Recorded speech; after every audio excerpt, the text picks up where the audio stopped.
Wahdanallah wa iyyakum ajma'in. Ada hal-hal lain berkaitan dengan sholat berjamaah yang di kitab Bidayatul Mujtahid tidak diuraikan. Di antara hal-hal lain itu adalah akadal jama'atu fi ghairil jum'ati as-subhu wal isya'u. Dari 5 waktu,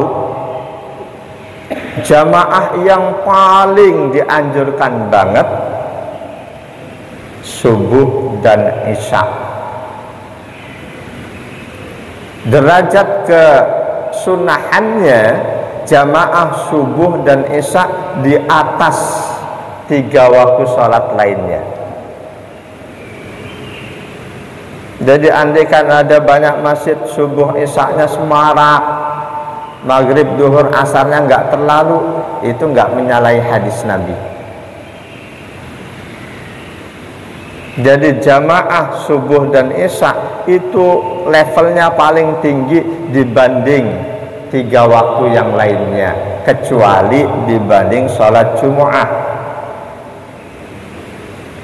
Sholat Jumu'ah seluruh ulama berpandangan wajib berjamaah.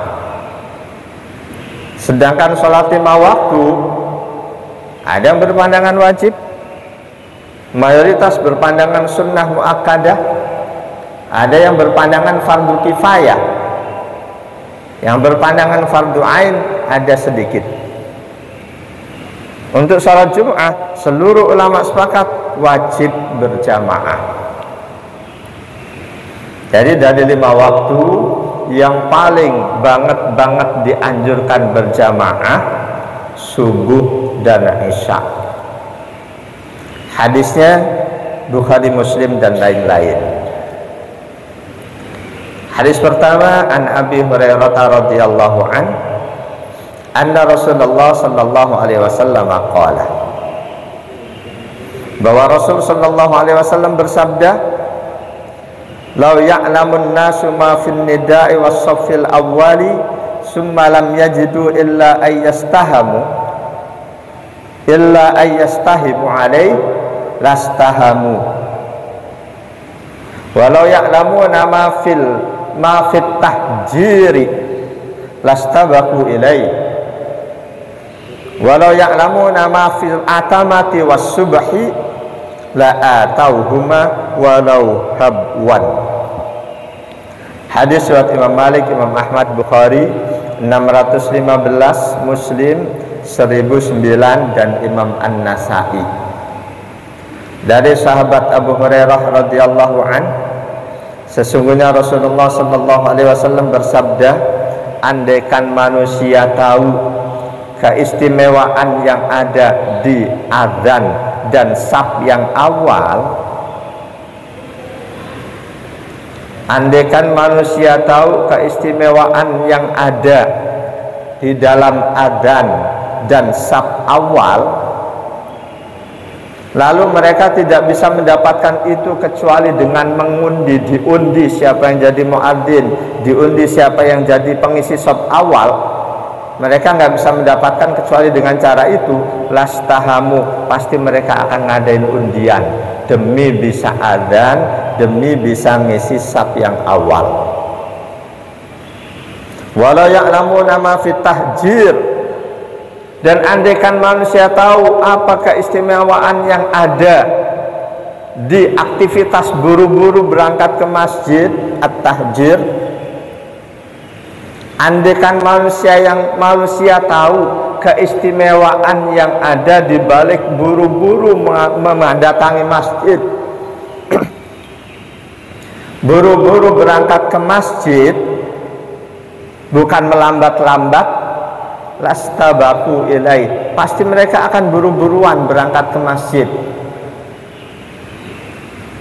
Dan yang ketiga, walau ya'lamuna ma fil atamati was subhi, andaikan manusia tahu keistimewaan balasan yang Allah sediakan untuk sholat isya dan subuh secara berjamaah, isya dan subuh secara berjamaah, la atauhuma walau habwan, maksudnya berjamaah di masjid, pasti mereka akan mendatangi sholat isya dan subuh itu meskipun harus merangkak. Disebutkannya isya dan subuh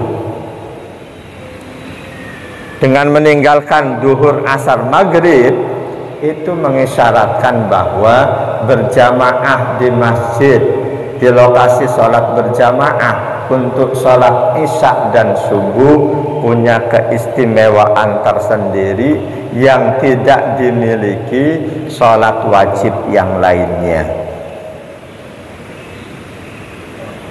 Di hadis yang lain riwayat Imam Muslim 1533 an Abdurrahman bin Abi Amrah, dari Abdurrahman bin Abi Amrah, seorang tabi'in, qala, beliau berkata, dakhala Utsman bin Affan al-masjidah ba'da salatil maghribi. Sahabat Utsman bin Affan masuk ke dalam masjid sesudah sholat maghrib. Faqa'ada wahdahu, setelah sholat tahiyatul masjid beliau duduk seorang diri, masjid sepi. Faqa'atu ilaih, kata Abdurrahman bin Abi Amrah, aku dekati beliau, aku duduk di samping beliau.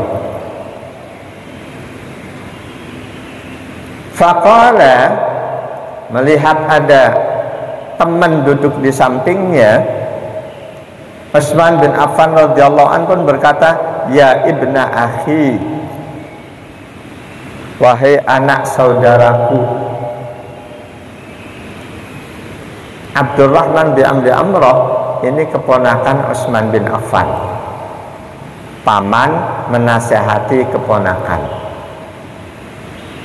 Wahai anak saudaraku, wahai keponakanku, sami'tu Rasulullah sallallahu alaihi wasallam yaqul, dulu aku pernah mendengar Rasulullah sallallahu alaihi wasallam bersabda,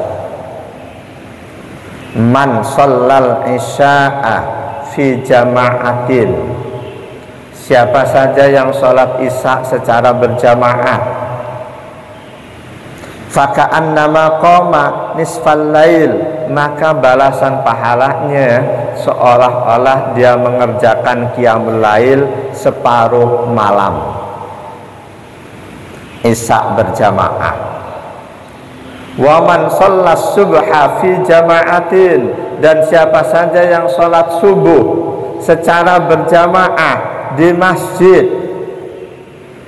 faka'annama shallal laila kullahu, maka dia dapat pahala seolah-olah melaksanakan qiyamul lail sepenuh malam, sepanjang malam. Ini hadis riwayat Imam Ahmad, Imam Muslim 1523 dan Imam Abu Dawud. Dua hadis ini Rasul selalu sebut isya subuh, isya subuh. Tidak untuk yang lainnya duhur, asar, dan maghrib. Dari situ ulama menyimpulkan bahwa sholat 5 waktu berjamaah sunnah muakkadah mayoritas ulama, khusus untuk isya dan subuh lebih tinggi lagi derajatnya. Karena itu berusahalah untuk sedapat mungkin tidak meninggalkan isya subuh secara berjamaah, kecuali udzur yang memang nggak bisa ditinggalkan. Sedangkan untuk yang lainnya, mau berangkat ada perasaan perut mules, masuk kamar mandi ketinggalan, ya nggak terlalu jadi masalah. Untuk isya subuh ada mules, kayaknya masih kuat nih, masih aman, berangkat ke masjid. Jadi isya subuh berjamaah derajat kesunahannya lebih tinggi dibanding 3 waktu yang lainnya. Walaupun harus kita ingat Rasulullah Shallallahu Alaihi Wasallam tidak pernah meninggalkan berjamaah untuk 5 waktu. Beliau tidak pernah tinggalkan berjamaah untuk 5 waktu. Yang karena itu sebagian kecil ulama madhab Hambali menyimpulkan berjamaah 5 waktu hukumnya fardu ain,